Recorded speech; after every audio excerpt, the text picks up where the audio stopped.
This is the I Read Comic Books podcast. I am your host, Mike Rapin. Joining me this week, a talking crocodile and my friend who was mysteriously turned into a cat, Nick White. Hey. And Kait Lamphere. Hello. Thank you both for joining me this week. I'm very excited to talk about comic books with you because we're talking about some of the strangest manga that the two of you could come up with and send my way. And boy, you did not disappoint. But before we get into that, I have two legally mandated questions that I need to ask you, and that is, how have you been? How have comic books been? Let's start with you, Nick. It's been pretty good. You know, West Michigan Weather Watch. It's been nice here, except the pollen has been terrible. I spent a couple days hacking and sneezing and desperately ordering probably way too many Ricola drops. I have an excess of Ricola drops now, so if you need any, just let me know. I'll send some your way. Do you have to do the thing where you like call from the top of the Alps? Yeah. With the big, I don't know what that is. It's like a flugelhorn or something. I didn't know that you could say that word without singing it. So Right. Believe me, it took a large amount of restraint and 2 days of practicing. Okay. Nick's a professional. I'm a professional. Yeah. Beyond that, I know myself and probably some other people are adjusting to the fact that we do not have a Formula One race this weekend because Italy is flooded.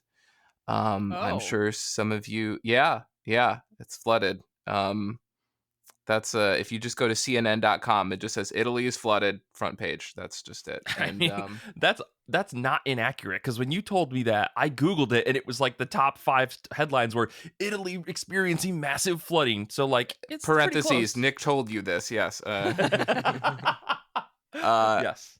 And so I'm sure some people are like, what am I going to do with my time? How am I going to be a productive citizen? I mean, good news. First off, you don't have to. And I dug up my old Windows XP computer and I ran some simulations and I put together this mock-up of this week's race had it happened. So, here it is for you. Bum bum bum bum bum ba da da da da da da da da da da da bum bum ba da da da da da da da da da da da da da da da da da bum bum ba da da da da da da bum bum bum. Welcome to the Emilia Romagna Grand Prix. Max Verstappen wins. Okay, so so now that the episode has been copyright strike from YouTube, what does that mean? What does that mean? What Max mean? Verstappen wins the end. Is that a theme song that we're supposed to be familiar with? That's all I'm asking. No, that was the theme song followed by the results of the race. So okay. I feel like I just watched racing for the first time in my life and the last. Yes. Exactly. Everyone in the Discord chat is very confused right now. So yeah, we can't put this on YouTube, is what Danny's saying. Sorry, Nick. Yeah, okay, that's fine. What did you read? How about that? Let's get just right into comics now. So I did also read some books. I read Miss Truesdale and the Fall of Hyperborea #1. This is story by Mike Mignola. Art and colors by Jesse Lonergan and letters by Clem Robbins. Is this a Hellboy book? Kind of. I mean, there's a bunch of these books, and they're correctly put under the moniker of a World of Hellboy, which are like kind of tangential. For those who are unaware of who Jesse Lonergan is, Lonergan recently put out 2 graphic novels with Image, both in 2020, Hedra and Planet Paradise. I would definitely recommend both. They're definitely both indie sci-fi, but I would also say they're pretty different from one another, even aesthetically, somewhat. I'm really just happy to see this, and it's really in line with what we've seen from the Hellboy verse in recent years. We've seen such artists as Matt Smith, and not the one that travels in a phone booth, Matt Smith. Gabriel Walta, Lawrence Campbell, Bridget Connell, Peter Bergting, Leila DeLuca, just to name a few. Mignola has really opened the door to a lot of different artists to take a crack at things, and not just the ones that look a lot like his own aesthetic, like Mm-hmm. Patrick Reynolds or Ben Stenbeck, for example. So, like, what do you need to know to enjoy this comic? If you're wondering if this is approachable, first off, it really is. The very, very short version is that in the Hellboy verse, the Hyperboreans were basically the first race of man. And like all civilizations, they eventually fell, hence the name of the book. What does this have to do with Hellboy, Nick? What's the connection? Uh, to avoid any real spoilers that I think no one would care about, and also to avoid me having to read more lore than I remember, uh, Uh-huh. the Hyperboreans have a connection with Hellboy's big right hand, and the fact that it was sort of like a sacred object at one point for them. And that Right. is the Right. extremely TLDR version Sure. of like But 2 decades worth of books. I was gonna say, but you don't need to have like all of that lore compacted in your head I to don't read this book, right? so far, so far, one issue in, uh, even that is largely irrelevant Okay. at this point. Um, I mean, I'm just here to get more Jesse Lonergan in my life. So if you're saying I could just jump into this book, I'm buying this as soon as we finish recording today. and basically that's it. If you want to just view this as an artist showcase, uh, I think it's perfectly fine in that regard. Nice. It follows this character who was enslaved and then is forced to fight as a gladiator, and it has to do with like past lives and reincarnations. And I think most people will be fine. There's some bookending context at the beginning and the end of the issue for those who want it, and so it's there if you need it. But beyond that, it really just plays to Lonergan's strengths. There's like 7 or 8 pages that are basically little or no dialogue, which makes sense given that I think Hedra didn't have any dialogue at all. Mm-hmm. And we don't quite get like the crazy wizardry that we got when it comes to Hedra in terms of like just brain melting panel work. But there is some clever, interesting little twists here. Lonergan uses the fight scene and like the basically the sword slashes and hammer blows bisect and cut up the panel work themselves. Mm-hmm. It's pretty fun, and I enjoyed it. And yeah, I would recommend this. I think most people will be fine. So far, it seems perfectly fine. That's awesome. Yeah, and Yeah. and after I that, I also definitely read. Oh, go ahead, Oh, Mike. Sorry. no, no, yeah. I was just gonna say real quick about this. Like, I saw his Jesse Lonergan on the cover of this, and I was like, hell yeah! I was really hoping that we were gonna get some like I think you mentioned this in your notes, like Hedra wizardry with the paneling and stuff. But like to what you said before, there's pages without any dialogue. I think we know if you've read any of Lonergan's work, right, beyond just this, you Mhm. know that anything that he's done, it has a very interesting and unique way of being able to tell story without any dialogue in a way that very few artists I think can do successfully. Um, like Hedra is a perfect example of that. Even some of the stuff in Planet Paradise is like that. I think another book that I read recently was Faster, has a lot of that as well. So like, yeah, man, I'm glad that this ruled because I'm very much looking forward to. I was gonna wait to collect the trade, but I think you're selling me that I need to pick up this first issue. Yeah, no, absolutely. Like I said, as an artist showcase, it's perfectly fine.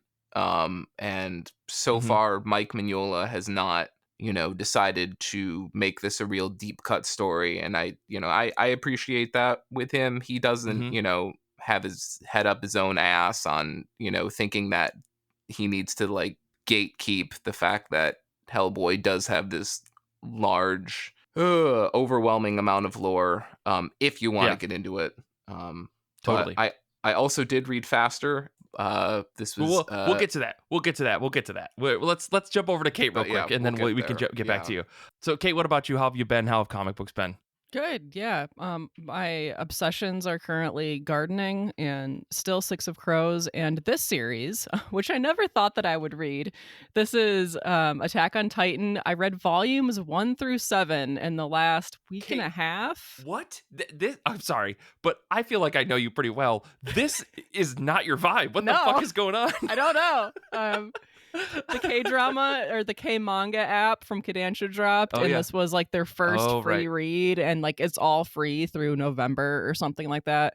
And I was like, yeah, I'll Nice. just read, like, I'll check out the first chapter of all of the free reads. And then I was through like the Mm-hmm. first 3 volumes before I knew it. This is by Hajime Asayama, maybe? Isayama, Okay. probably. Yeah. um, and this is a pretty popular action manga, and it's got an anime adaptation. So if you read manga, you've probably heard of this. I never thought that I would get into it. Like, just from the little bit that I know about it, I'm like, this is probably very action heavy. It's not something that I'm into. Like, it's got an action sequence on every single cover. I'm like, I want some more depth to my story. But there is actually quite a bit of depth to this story. Like, they keep it interesting. Like, there's like drama between humans, and like, okay, I should back up a little bit. I should summarize what this series is about. Totally. Yeah. Okay, so there are, if you haven't read it, there are these like human like giants called titans, and it seems like they just want to eat humans. Like, that seems to be their only purpose. And so much of the remaining human population has collected in this city that has 3 layers of outer walls, and the titans have broken through the first layer of wall and taken a large part of, like, that was like a significant chunk of the human area left on their planet or their Mhm. country, wherever. And the heroes of the story are like these teens who they want to join this survey corps, which is this group of people, like almost kind of like a little army that goes out and tries to learn more about the titans and like how to kill them more efficiently and to make the humans safer, basically. Mhm. Except that the only way to kill these things is to by cutting through this very specific part of the back of their neck, and most people die trying to do that. But actually, part of like what I like about this is that I used to like rock climb and rappel and like be very much a vertical sport type of person. Mhm. And the way that they kill these things is they have vertical maneuvering gear where they like have like hydraulic powered, I don't know, ropes and Yeah. grappling hook type things. And like, it's just really cool to see them like having to scale buildings and trees and these giant creatures. And I really enjoyed that part of it. But so I said that characters actually die in this series. Like, that keeps the stakes high. Yeah. And I feel like the story does this good job of like, it makes you care for these characters, but then some of them die. um Oh, but then dude, there's it's this, harsh. yeah, but then there's this mystery of like the titans, like where are they from, how do they keep, like how are there more of them even though we're killing all of these things. There's a lot of mystery going on in this book, and that keeps like a bad thing will happen and I'll be like, I want to throw it across the room, but then I'm like, but they've already set up this mystery for this chapter, I have to keep Yeah. Yeah. reading. Yeah. um Yeah. Yeah. and it's not just fighting the titans, there are also like political tensions between the humans and the settlement. Some humans, like they want to do certain things or not do certain things. Some people support the survey corps, some people don't. There are the mysterious backgrounds of these teen characters. And I just like, when the K manga app dropped, this was like their first free read thing that was up in my face, and they made a great decision because I open this app every day now. Yeah. So if I guess maybe for those people at home who don't know, the K manga is the Kodansha like version of the Shonen Jump app, right? Where you can get access to day and date chapters as well as like a backlog of like a ton of comics, right? It is, but they have a different style of payment system, and I could get into Okay. what happened if Well, maybe in the second Yeah, half all we'll talk right. about that when we get into the manga stuff later because we one of the books I think we're going to talk about is on the K manga app, so Yes. we can rope that back in. But Kay, I'm very excited for you if you keep reading this There's because so much. I'm we very will worried for her if she keeps reading no, this. Nick, shut up. All right. I'm still worried that she described, in length, how these things are murdered, and then the exact phrase that followed by Kate was, and the part of the reason that this really appeals to me is that I used to, and I was like, where is this going? I Where is this I going? How does this sentence end? Is I someone going to also have to be reported to the Long pause. police? yeah, I also heard that. So I'm glad you're enjoying Attack on Titan because like it gets crazier than you could ever imagine, Kate. I think what if you continue reading and you get past like volume 10 or 12, things are going to go ape shit in a way that you could never have imagined once they start to get further into the lore. So I'm excited to hear your thoughts either on the show or Yeah. independently. We'll talk I about it. think it's wrapped up. I think the series is over. So like Yeah, I'm once I catch up, that's that's it. I don't have to wait, yeah. which is I great.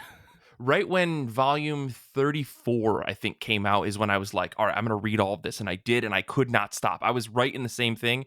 I had bought almost all the volumes from like a humble bundle except for like two, and so I read all of the series, and then yeah, those last two volumes I just like picked them up on Comixology or whatever, and it was like it's a whole thing. Anyways, but before I dig even further into that, let me talk about one of the books that I read, or a couple of the books I read. I read Alien number 7 through 12. This is the 2021-2022 edition because Marvel can never name anything in a way that would be easy for anybody to find. This is by Philip Kennedy Johnson, pencils and inks by Salvador LaRocca, colors by Guru EFX. The sum up that I will say for this is, so there's these things called xenomorphs and they fucking kill you, because that's basically what this book is. And that's like pretty much what every alien book is. And that's not a bad thing by any means. I told Nick a while ago that I was going to read these books because I did really like the first arc of this. We followed this guy. I want to say his name was he was in the Weyland Yutani like military compound of things, and he had to go do some things and some bad stuff happened, and he managed to survive. And then the second arc is about a totally different group of people. These folks called the Spinners. They live out on this very recently terraformed planet that now that they've terraformed it, they supposedly get to keep it because it was an experiment by the Weyland Yutani group. And then spoilers, the Weyland Yutani group is not happy that someone was going to take something from them because they're greedy pieces of shit, and they intentionally crash a ship into this planet that has an alien on it. So TLDR, like, that's it. There's no coming back from these things. There's a lot of really interesting twists and turns in this book, and I found it to be the most like satisfying read that I've had in a while, especially the question mark of who is the synth, right? Every alien story involves a synthetic person. Those folks that in the movies, when you cut them, they bleed milk, or white substance that looks like milk. Kate Gross. gave me a very, Ridley interesting Scott face. has some unresolved issues to this Yeah. day. Yeah. But anyways, it's a very simple story, and it's exactly what you want out of an alien story, right? There's some goodish people. There's some people stuck in their ways trying to survive who ignore all of the evidence of like, we're gonna die, we need to get out of here. There's asshole militants, and there's corpo synthetics pulling tricks. Like, it's so fun. This was the fastest I've read a like licensed book in a long time because these issues fly. Philip Kennedy Johnson has some amazing writing in this arc. Salvador LaRocca's art is actually like tolerable. I actually liked it.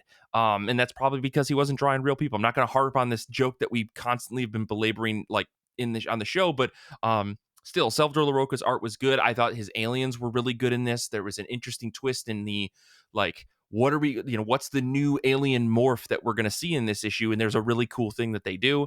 Yeah, it's just a lot of fun, like totally fun. I really love Johnson's writing on this.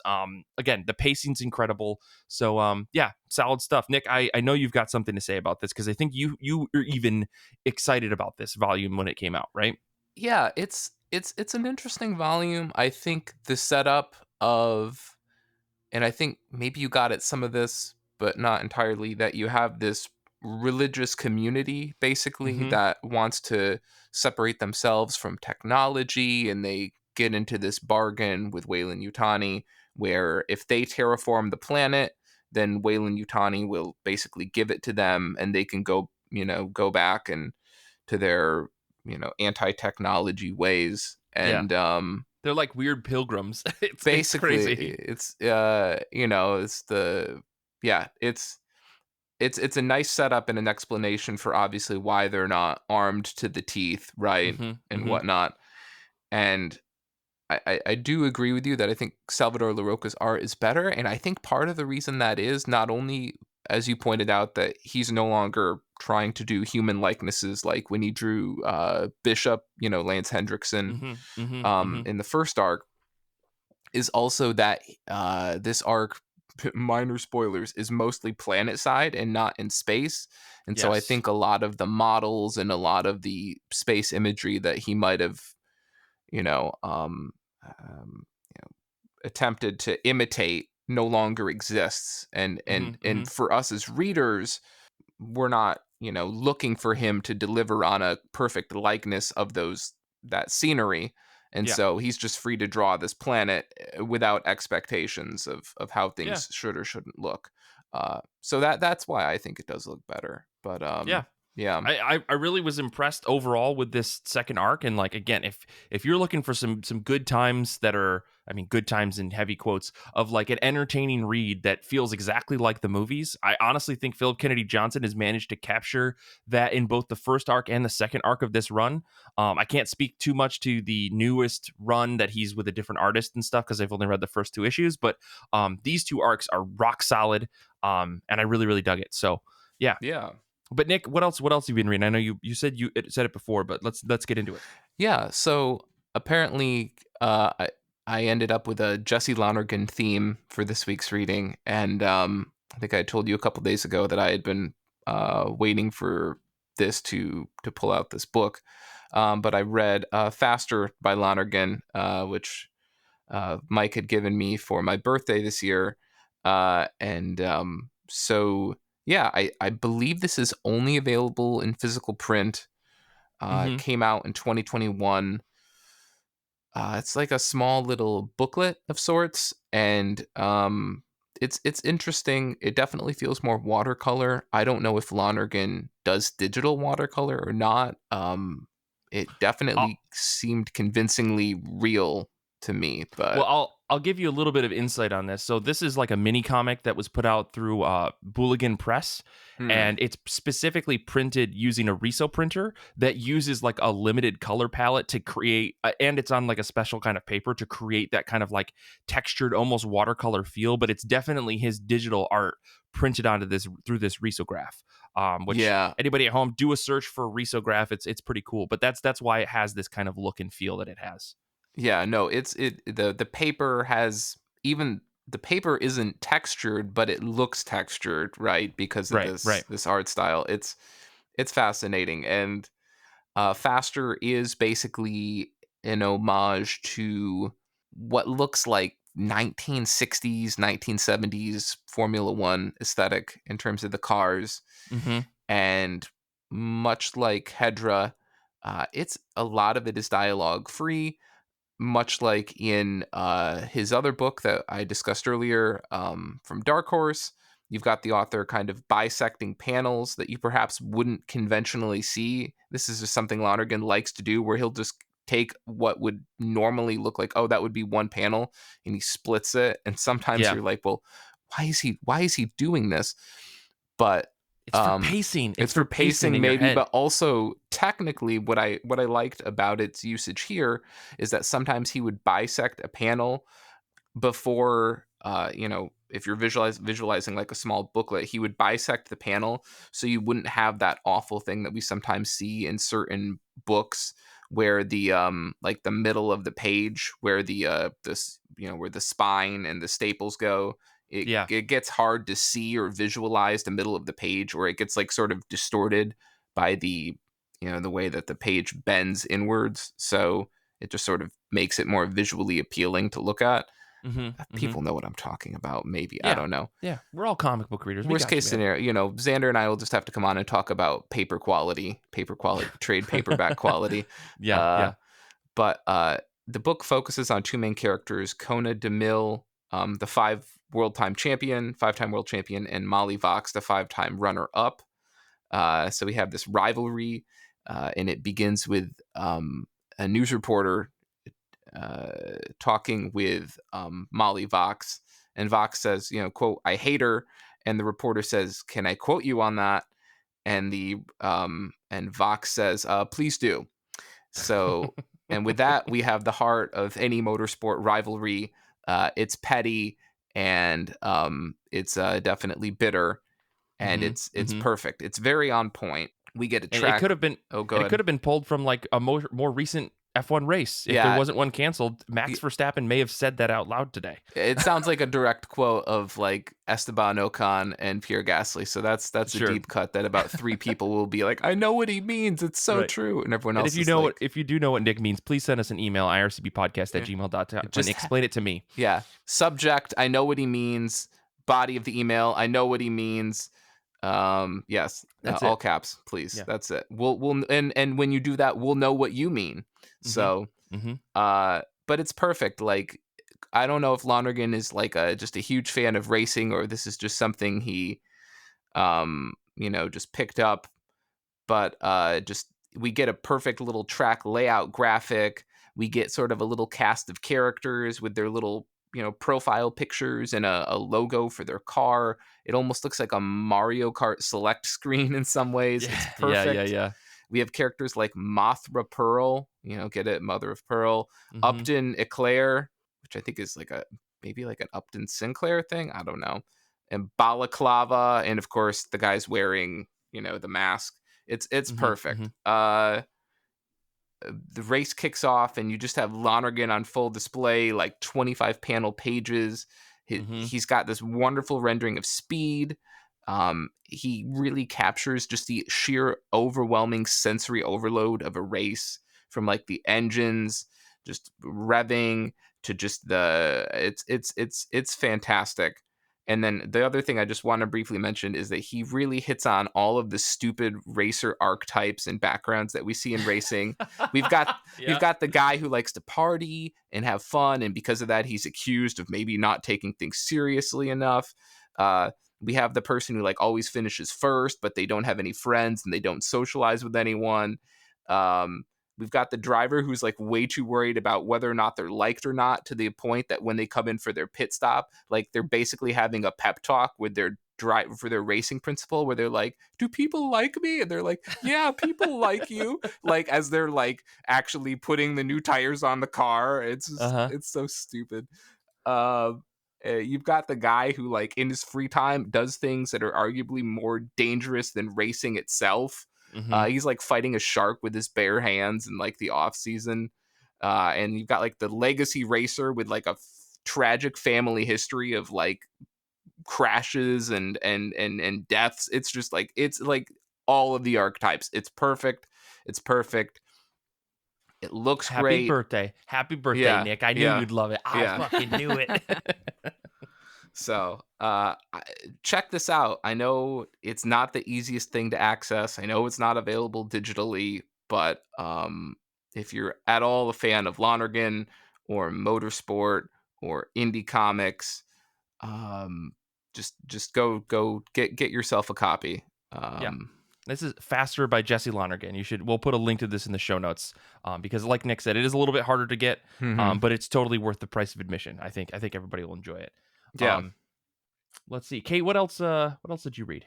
Yeah, I so in addition to this K manga app from Kodansha dropping, there was also a new app from Viz out. Viz does Shonen Jump, has had Shonen Jump for years. They just dropped Viz manga, and there's a lot of overlap in their catalogs. So I was like, I don't really want two Viz apps on my tablet. Like, if I can figure out what is unique on Shonen Jump, I could just read that and get rid of it. So that's what I did. And a lot of it was like single chapter, or maybe just like short contained manga. And I read a good, I don't know, 5 or 6 kind of like one shot type manga. So I wanted to talk about this one because it kind of blew me away. This is called Goodbye Eri, and it's by Tatsumi Fujimoto, who is the creator of Chainsaw Man. Yeah. I've not read Chainsaw Man, but I'm kind of surprised. Okay. Don't read Chainsaw Man. It's fine. I'm kind of surprised that like this creator created something that is violent enough and action heavy enough to be called Chainsaw Man, and then turned around and wrote something that was this emotional and like slice of life style. Hell yeah. So in this, I do want to say that a character dies slowly of a disease that they don't actually say what it is. But it's got cancer vibes. So yeah. heads up. And this is this a boy records his mother's last moments, like at her request, and then turns them into a documentary he shows for his class, but he ends it in a way that nobody likes. Like he takes like creative liberties. And then he meets a girl who like tries to train him to be a better storyteller. They watch a lot of films and talk about them. And he records a lot of their interactions.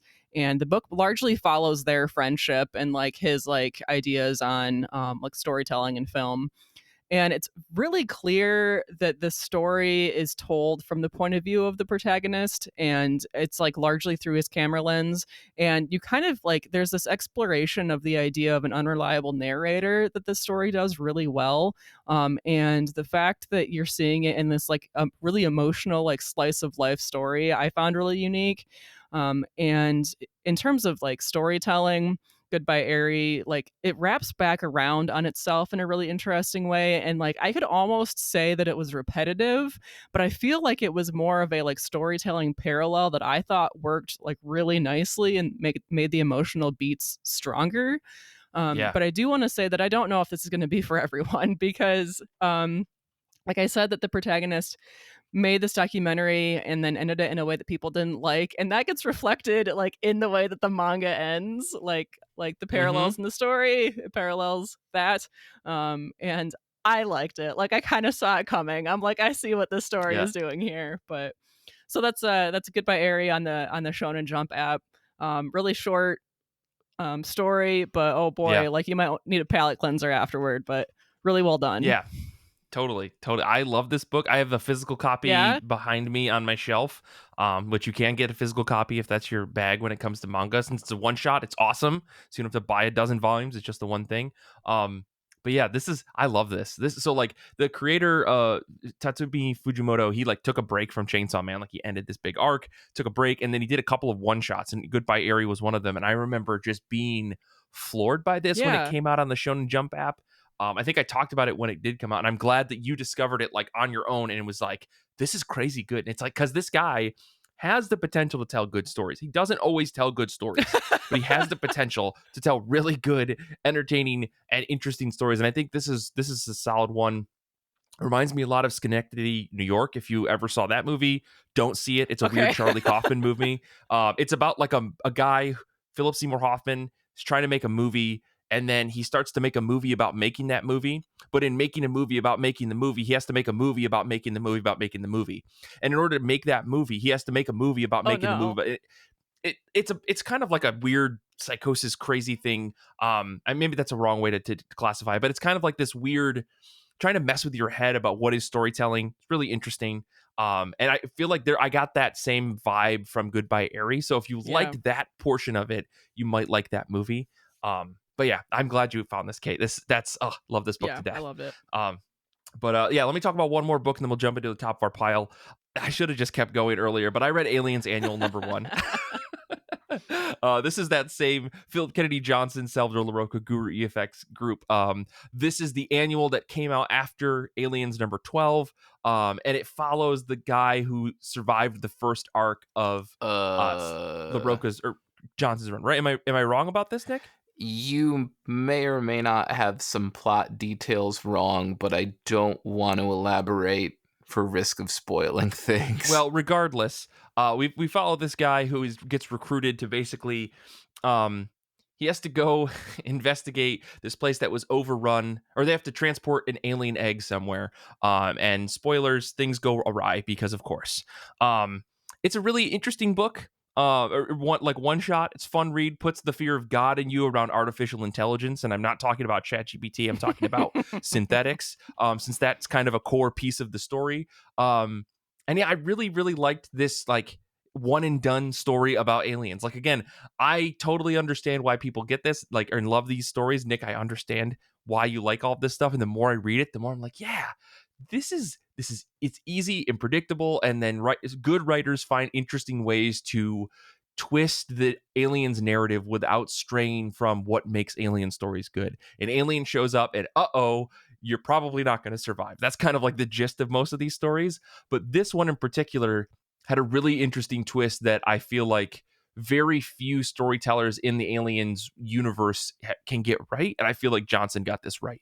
I'm going to leave it at that about being vague, but this is the Aliens Annual. It's pretty good. I liked it. Yeah, it was really weird to see. First off, like I think when we think about annuals, right, we typically think like annuals like are a big two thing largely. So Yeah. it was just weird to see an alien annual for starters. Yeah. And then it was super weird to see them actually go back and revisit because the annual is it's a flashback before the first arc. So it was just Yeah. super Yeah. weird to have them. Oh, that's what it was. I had it backwards. Yes, yes, yes, yes. My bad. My bad. Yeah, it happens before the first arc takes place, but Right. it's with the characters of the first arc. So it was Yes. just very weird to revisit that, but it worked, right? Mm-hmm. Yeah. Mm-hmm.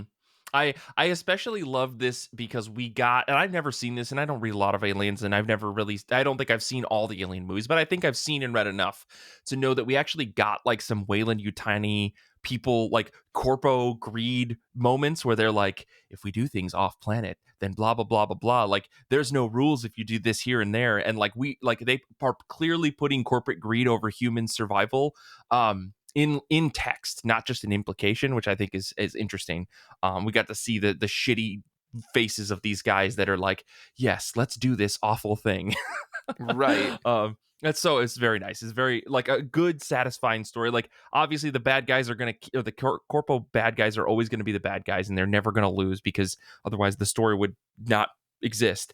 But yeah, it was interesting to get that in the comic book. Is this just something you're like really enjoying now because you've just been watching that one show on HBO and now, Oh, you know, Succession? right? Yeah, Is this yeah. like is this just Succession in space for you basically? Is that Yeah. a Yeah, I mean, if the Roy family had access to aliens, they 100% would use them. I'm going to say that. That's my Succession take of the day. Um, Oh god. but yeah. Anyways, let's move on. Let's talk about books that are on the top of our pile. These are books that are new or old or just something you've been meaning to read for forever. So, Nick, let's bounce right back to you. What's on the top of your pile? Yeah, for me, it's just got to be The Forged #3. I think when I was on the show before, it was The Forged #2. I'm not. Look, I just happen to be on the show. This book just happens to be coming out. Okay. There's a lot of other great books coming out this week. I think we're getting an issue of Blue Book. Is that what it's called? Blue Book? Yeah. Yep. Yeah. We're getting one of those. We're getting another issue of the TMNT Usagi Jimbo, and I'm sure those are going to both be great, for sure. But for me, it's going to be The Forge #3, written by Greg Rucka and Eric Troutman, art by Mike Henderson of Nailbiter fame, uh, colors by Nolan Woodard, letters by Ariana Maher. Honestly, the second issue really allowed me to have kind of a moment to decompress after just the very headfirst jump, dive in, start treading water, other water, ocean metaphors abound. That was the first issue. Okay. But with this issue, I think the image solicit kind of gets at it quite well. For 10,000 years, the Eternal Empire spread across the galaxy, and in all that time, there has never been actual first contact with another alien race. This issue, the Forged meet their neighbors. Spoiler, their neighbors are fucking pissed. Unquote. That's the image solicit. Again, for those who forgot, this book is about buff, tough, rough ladies who pilot mechs. And if you say no to that, fuck you. Yeah. That's Say no it. more. Say no more. That's it. This is The Forged #3. Yeah. Cool. Well, Kate, what about you? What's on the top of your pile? I read a book, or I'm going to read a book Yeah. called Another World with My Beloved Hound, Volume 1. This is another manga. Very manga heavy episode for me. Mm-hmm. I apologize for butchering this name, but it's written by Ryu. There are 3 U's. Ryuo? I don't know. And this is actually, this started as a light manga. So the artist for this manga adaptation is Hana Ichika. And this is like the beginning of this, or the description of this kind of sounds like your standard isekai story set up like an overworked office worker wakes up in another realm, except that with him is this giant wolf. Oh no, except that it's actually his Maltese puppy who traveled there with him. And he uses his new power of herb cultivation to set up a life for them there. So this looks adorable and maybe a little bit cottagecore, with a giant dog. And I would like to read this, please.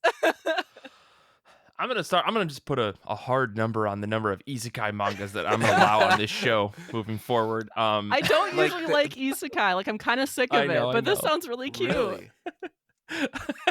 Brian. See, I God think they're damn it. great, but there's just an alarming amount of books where someone is like, I am an overworked office worker who dreams of being hit by a Right. bus so I can travel into another world where I am appreciated. And it's I'm gonna read the full title of this book because Kate only put a piece of it. Even dogs go to other worlds. Life in Another World with My Beloved Hound, Volume 1. That's what this is called. It looks adorable, Kate. I'll give you that. But oh my goodness, what the hell? You have to report back next time you're on the show. I don't mean to be a total shithead about it. It just isekai, I feel like they can't be stopped and there's nothing I can do about it. And it makes me just feel panicked about the future.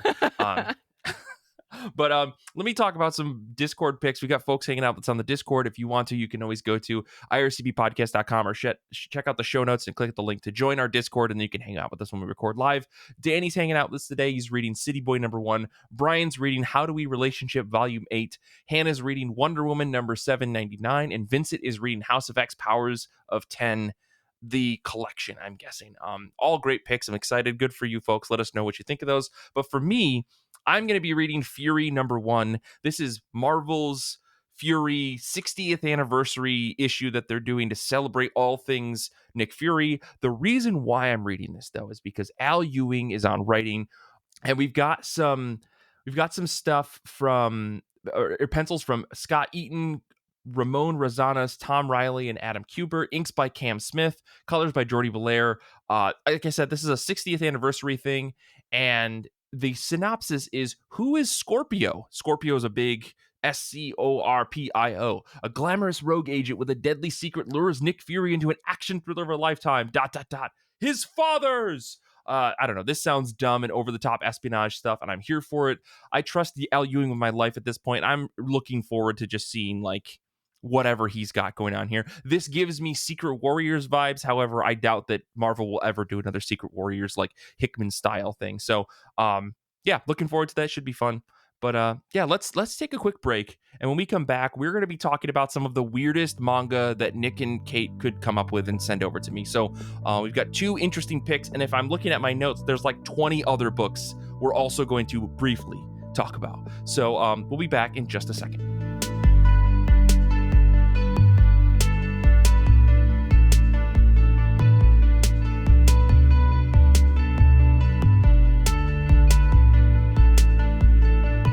This week on I Read Comic Books, I asked Kate and Nick to give me some of the strangest manga that they've ever read for me to read, because in my notes I said, quote, give me your wildest manga volume, you fuckers read the weird stuff. So I'm here to say, did they give us the weird stuff? I think they definitely gave me some strange books.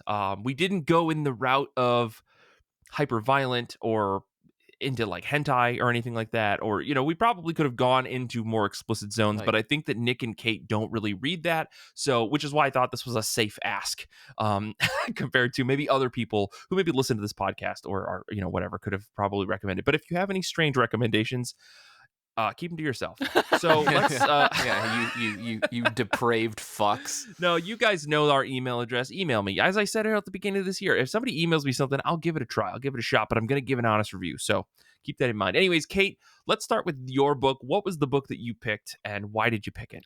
So my book was Night of the Living Cat, written by Hawkman and art by Mecha Roots. Those are the credits. I wanted to give a brief overview of this book because it sounds as absurd as it is.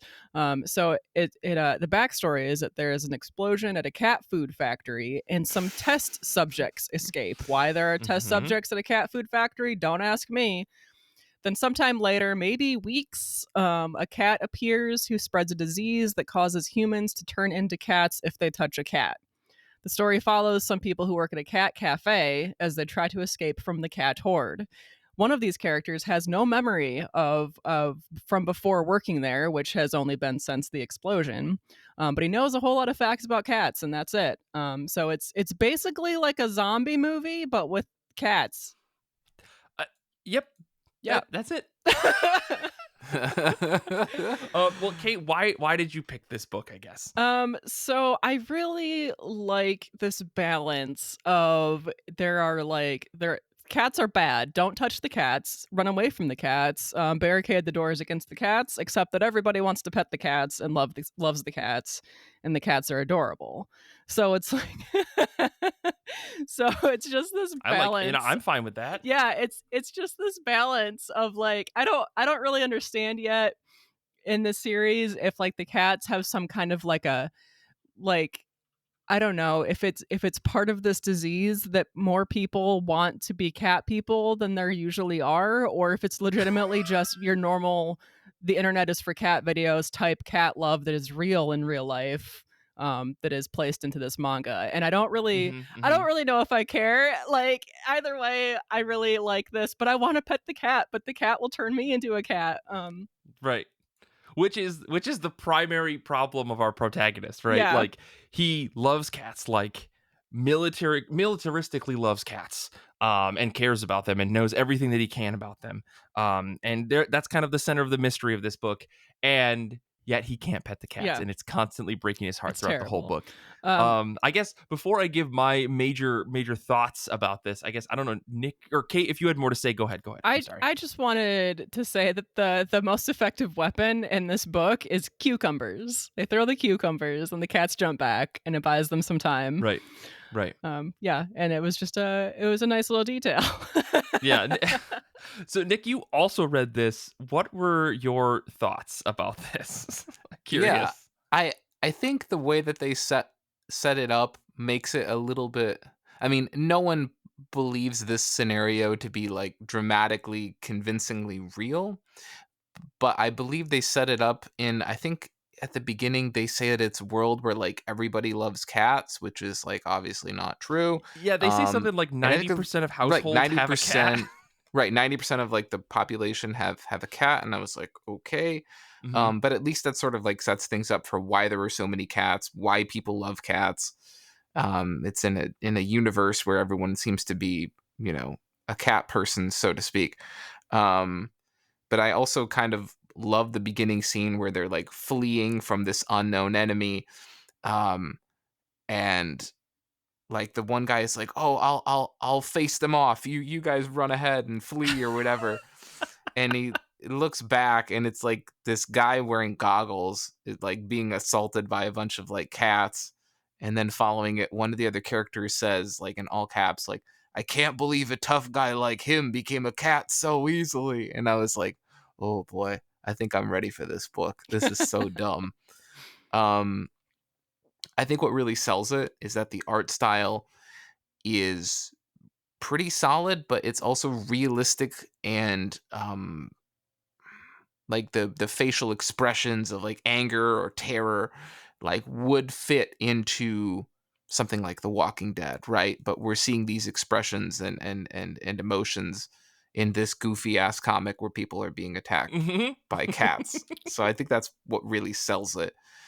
I know that we're not supposed to like really try to pry back all the layers and dissect how this works and the world building and everything.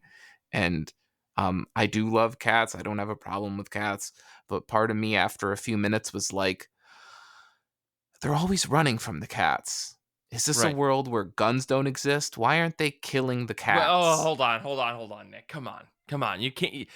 Come on. I know. This is not a story about killing cats. Let's just be Right. completely honest. You said this fits right in the Walking Dead. You're not wrong. Night of the Living Cats is clearly a ripoff of Night of the Living Dead, right? Yeah. But I think the thing about this book is that they establish early on that this is a world where everybody loves cats, right? Like Really loves 90% of the cats. people Really, love really. cats. Yeah. Yeah. Clearly cat cafes are like a thing that there are multiples within walking distance of places. So I think the creators probably wanted to say, we're not going to tell a story about people just like pot-shotting cats from a distance, right? Which again creates the conundrum of the story that no one wants to It hurt these does. cats and everyone wants Right. to pet these cats. And we see some really interesting things. I guess like this is kind of where I was coming from with this. Like the first couple of pages, I was laughing my butt off, and then as I kept reading, they kept finding ways to have the cats be in scenarios where it was like a zombie situation, but dumb cat themed. And Right. Kate, I just want to say that I appreciate the ridiculousness of this book, because when I said, give me your weird stuff, I didn't think it was going to end up being like wacky gag manga. And you totally nailed it, because this was so much fun. I flew through this volume. It's like 4 chapters long. And holy smokes, it's honestly, I want to read more. I need to read more. This is so fun. And the art style is so like it feels like a very serious book. It's drawn like a very serious book. All the cats look both adorable and terrifying from panel to panel. And of course, our main character is like the most serious dude you've ever seen in the entire world. He's got some sort of military background or something. He's able to solve problems and come up with creative solutions to stop these cats very quickly.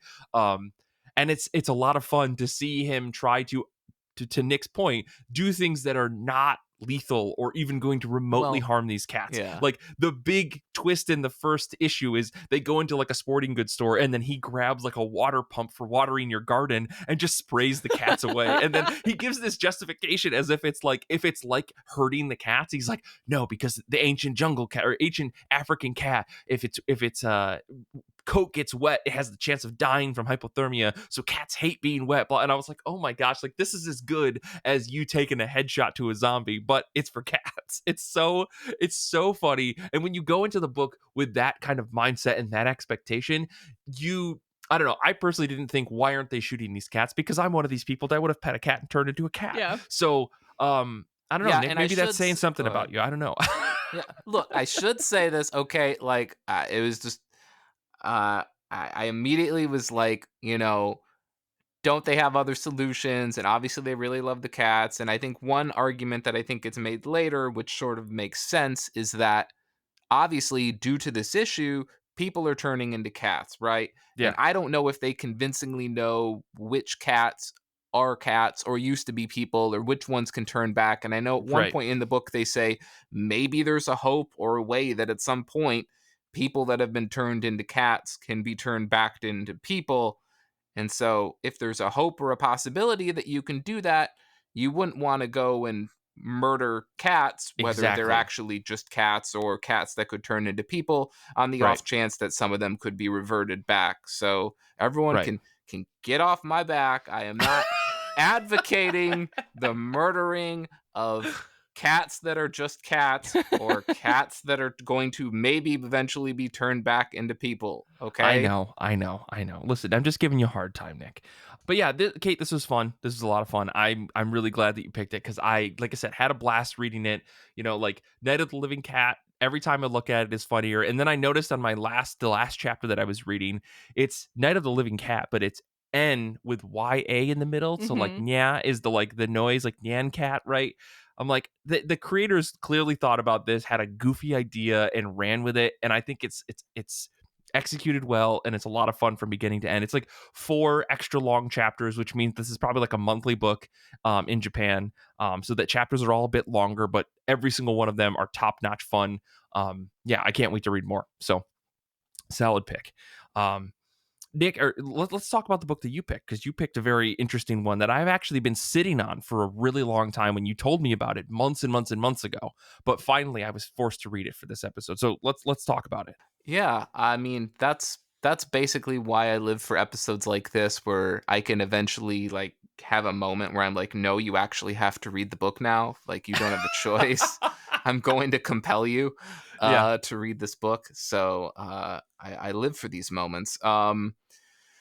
So my book is Crocodile Baron, Volume 1, Hmm. written and drawn by Takuya Okada. This was originally published by Kodansha in Japan in 2017, with the English translation coming out the following year.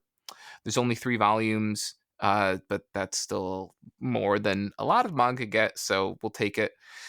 The book follows a crocodile named Alfredo J. Donson, who has a bow tie, a cane, a top hat, and happens to be a foodie. Right. He is also a sensei to a young teenage rabbit who assists him in chasing his foodie whims.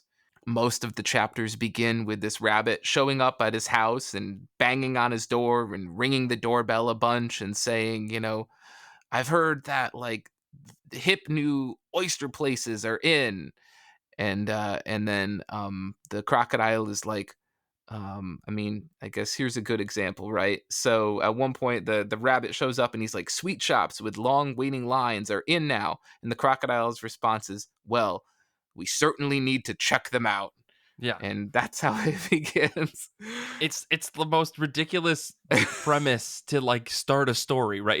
It's so lazy, it's almost perfect, right? Yeah, exactly. And so you get this book where the two of them go off to a certain part of Japan and check out a noodle shop or like a food stand. And you get to learn about everything from just everyday Japanese culture to different cities in Japan. Uh, you know how people travel and navigate Japan, different types of food. It's like a travelogue book and a food manga and an anthropomorphic animal manga, all sort of rolled into this one thing that just shouldn't work because it's like 9 things in one. Yeah. And some people might say it shouldn't work and it doesn't work, but for me, it's perfect. Um, and I think part of what sells this book is that the artist is just so talented.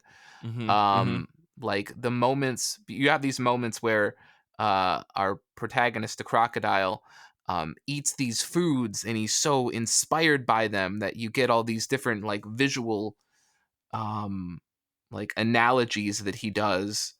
I'm trying to think of one specifically. Well, how about this, Kate? Why don't you talk a little bit about the book here? We'll circle around. We'll circle around before you give like your full review on this, Nick. Yeah, okay, so I want to say that I enjoyed this. I Okay. feel like this is a book that you can't think about too much though, because like it Mhm, shows mhm. that the crocodile like was not raised in the city amongst other animal people or anything. So Mm-hmm. like where did this crocodile learn the manners that he's teaching this rabbit? Like where did this guy Oh, establish a sense of fashion? Why is he a I can tell baron? you. I can tell you all this. Okay, he decided that he wanted to live a life of decadence. The end. Mhm. But how does he The like end. get all the knowledge, the specific like he No, no, knows no, about seafood, like no, what no, it's no. Okay, no, called? no.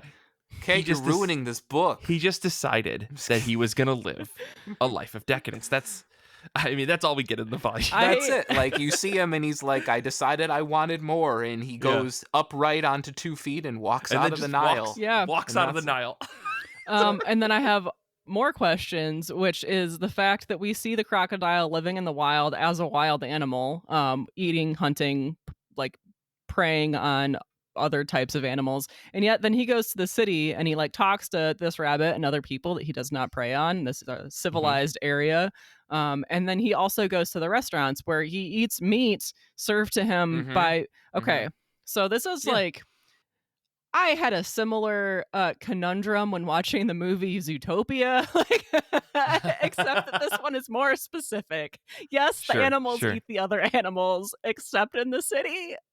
Um, I mean, I I think there's a scene where they go to a restaurant and there's a cow who serves them steak. yes, yes, And I'm yes. like, oh boy, Well, this is there's worse like than yeah. there's this idea of like there's the uplifted animals, and then there are still like the beasts of burden, The ones who are like non-uplifted have developed animals. like a what do you want to call that?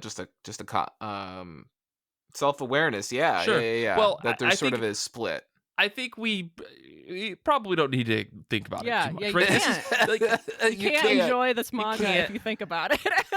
right. Even though the book does try to like focus on it, which like I guess Nick, I'm kind of curious. So you picked this book not to punish me, but to you wanted me to read it because it was strange. I guess like what was your criteria for selecting this over something else?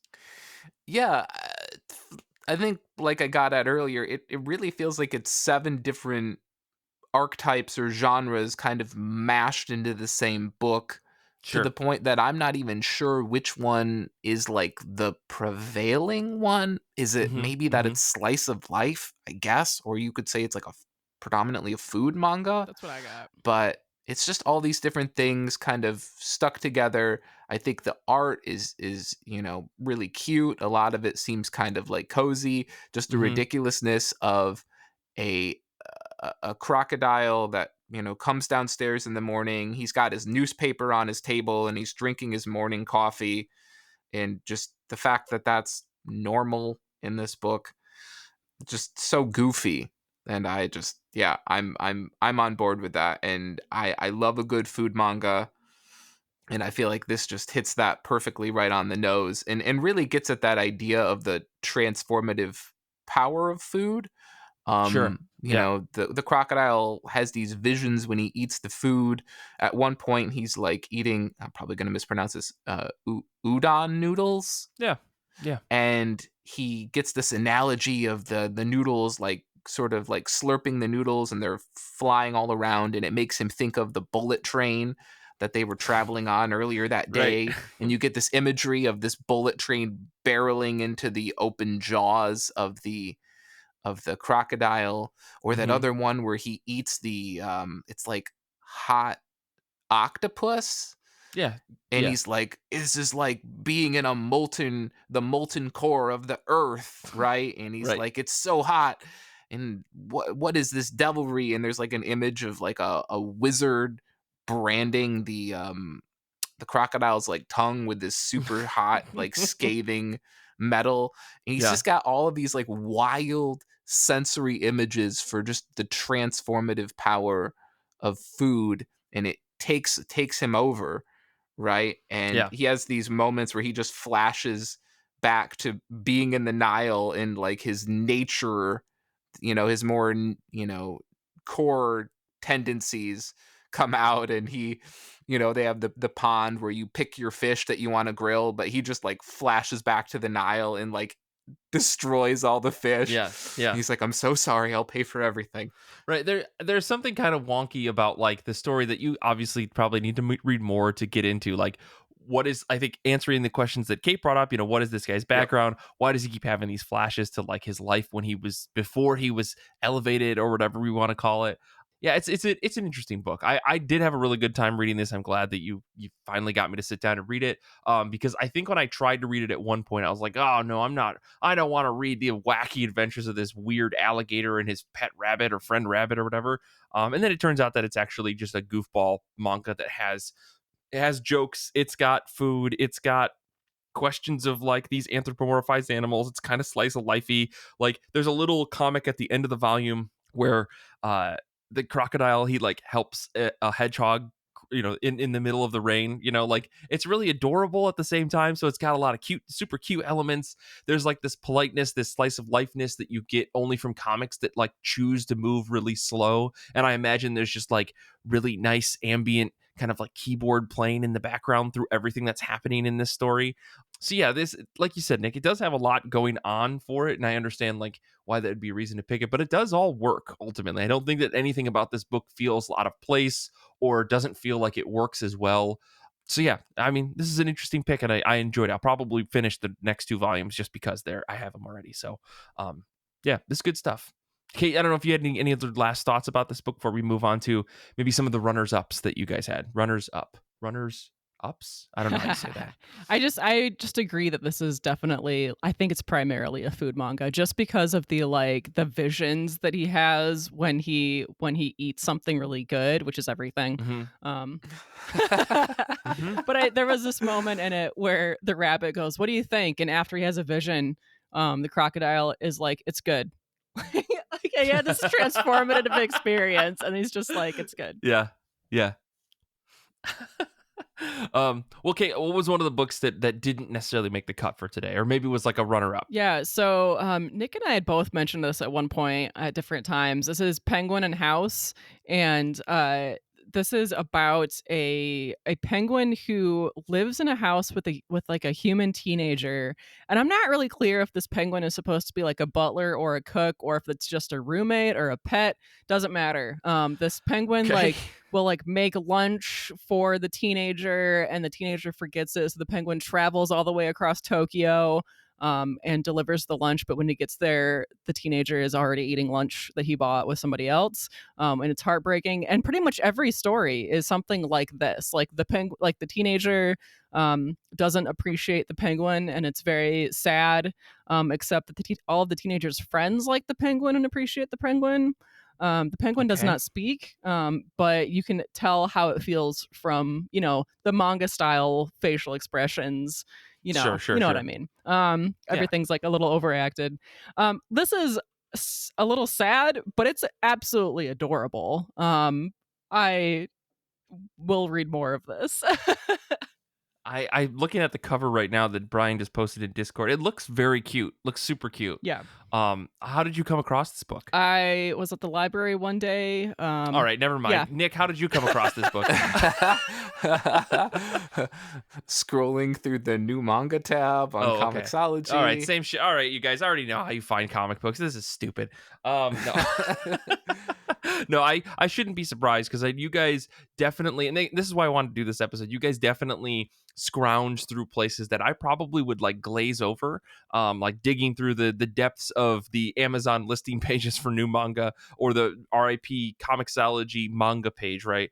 Or pages, I should say. And then Kate, I think you've mentioned this numerous times on the show. You definitely go through all of the books at your library, which is awesome. Which, like, shout out to the like Michigan library Yes. system for having such a diverse set of comics and everything, because I feel like I go to my library and I see half the books that are at the library I have on my shelves at home, right? So it's not like I'm really pulling anything. And if I want to get something unique, I have to like request it from another library because they just don't have everything. And my library's small. I live in a small town, so not surprised by that. But still, it's good to hear that like you're able to get books like Penguin and House that are kind of like off the beaten path for manga readers, and you can find something that's actually pretty solid. So that sounds like fun. Maybe I'll check that out.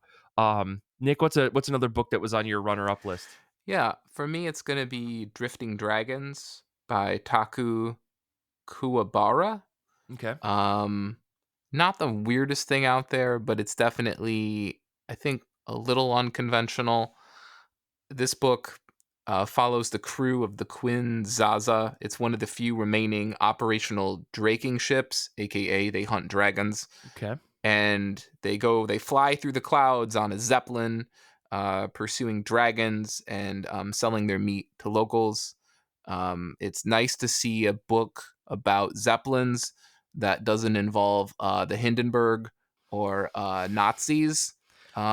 So there's some nice Zeppelin redemption here for people who Nick, you don't read want enough steampunk, Zeppelins man. in a better light. What was that? You got to read more steampunk, is what I'm saying. I think Lady Oh. Mechanica, that's got to be full of Zeppelins, right, Kate? I haven't seen a single Zeppelin in Lady Mechanica, but I will write into the creator It's fucking about it. bullshit. That's bullshit, because that's like a super steampunk Okay, book, right? maybe in like a cityscape type of scene, maybe like Okay. if you pull back and you look at the whole city, maybe there's one in one of those. But Okay. I'll have to reread the whole series just for this. Absolutely no other Aw, reason. shucks. Yeah.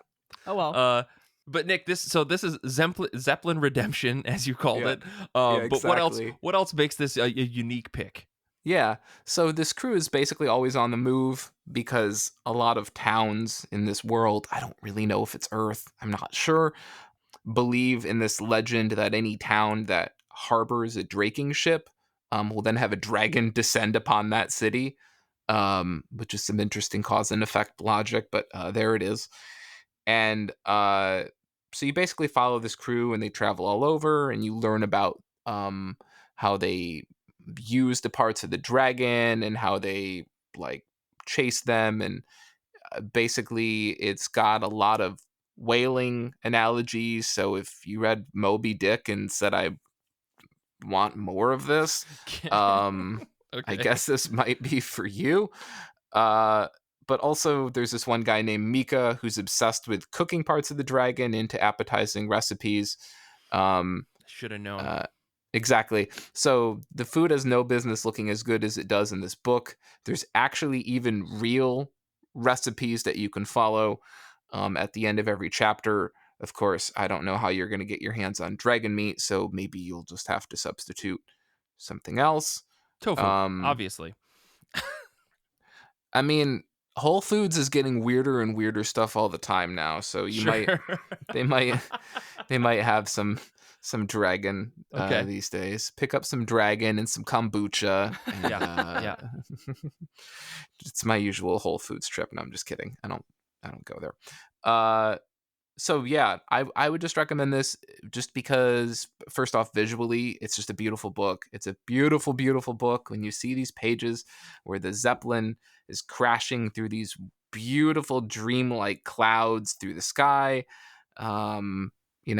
it feels like tapping into 2 or 3 of those Final Fantasy games I remember as a kid, where you would have those moments and when everything was perfect and you hadn't grown up and everything was perfect. There was nothing wrong everything in the was world. good. Gas was You could 89 just- cents a gallon, and you just had a 6-pack of Surge for the weekend and a New York style Pizza Hut pizza, and nothing was going to get in your way, and no one was going to make you pay taxes. So What? because you were 7, I'm not advocating evading the IRS as an adult. Okay, Nick's like, back in my day, no one paid taxes. My parents haven't paid taxes in 30 years. 6-pack of Surge and a pizza, and this was me a couple months ago. No, Nick's trying to relive his 7-year-old dreams of Surge and Pizza Hut all and together. Final I love it. Fantasy and tax evasion. So it's Oh, just brother. a beautiful looking book. Yeah. There's like 12 volumes out, so if you're kind of one of those people that is looking for a book but you want something where you're going to have some volumes that you can cut through and not just that overwhelming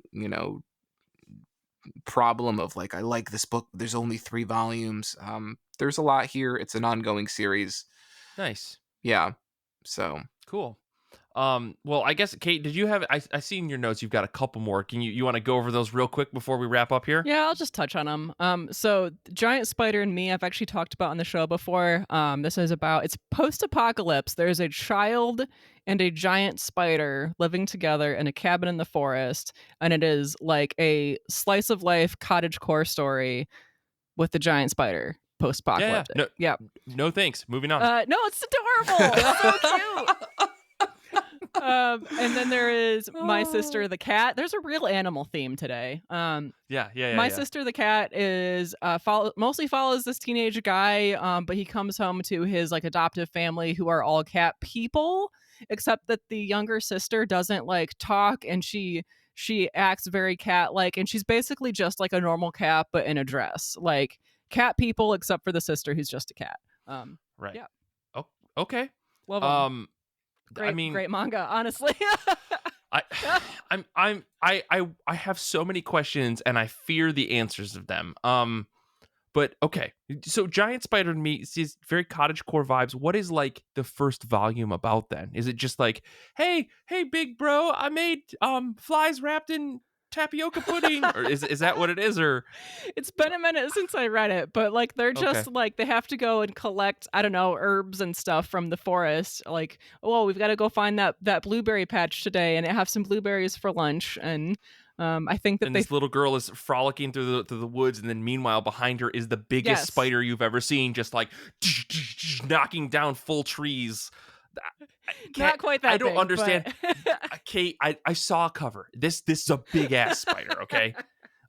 This looks like Harry Potter sized spider in the forest, and if you're saying that this is somehow wholesome, I almost want to, okay, I'm going to have to read this, and I'm going to be very mad if it turns out this is like one of those like dating sim things where you think it's just a cute thing, and then at the end it's demons. I'm going to be really mad at you, Kate. That's all I'm saying. But okay.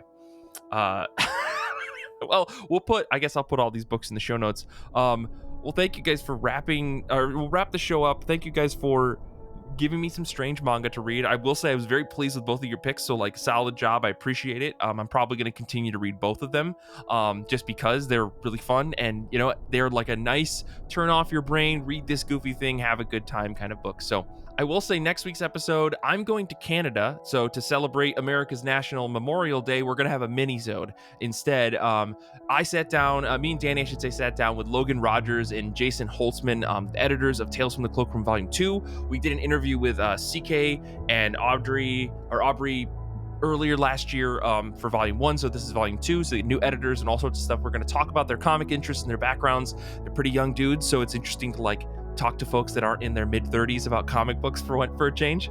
And it's a very interesting conversation because we talk about like all the work that goes into creating an anthology and stuff. So I think you guys are going to enjoy that next week. So I will say, I didn't do this at the top of the episode. We're supposed to do housekeeping, but you can always follow us on Instagram, TikTok, Twitter, Discord. We've got our Goodreads. We've got our YouTube channel. You can support us on Patreon at patreon.com/IRCB podcast to get access like season 2 of Better Batmobile, which is dropping later this month. Or maybe IRCB Movie Club. We've got all that stuff. It's all on there.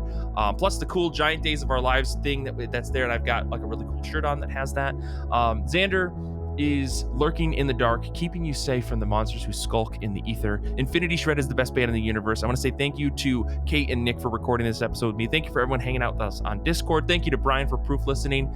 And until next time, comics are good, and so are you.